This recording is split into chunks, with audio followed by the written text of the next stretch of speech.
लोगों ने इसको एक रस्म बना लिया है और बाज़ उसमें दिखावे का उन्सुर भी दाखिल हो जाता है कि फला ने इतने रुपए का इतने कीमती जानवर कुर्बान किया, फला ने इतने कीमती जानवर कुर्बान किया।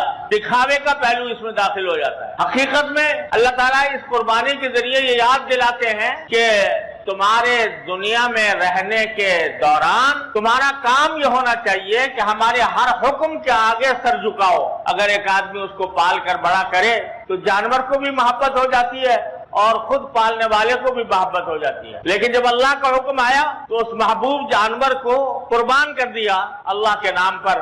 ये दर हकीकत इस बात की याद दहानी है कि सिर्फ जानवर की कुर्बानी नहीं, अपने जान की, अपने माल की, अपने जज्बात की, अपने ख्वाहिशात की कुर्बानी अल्लाह तबारक व तआला के हुक्म पर देनी हर इंसान के जिम्मे लाजिम है।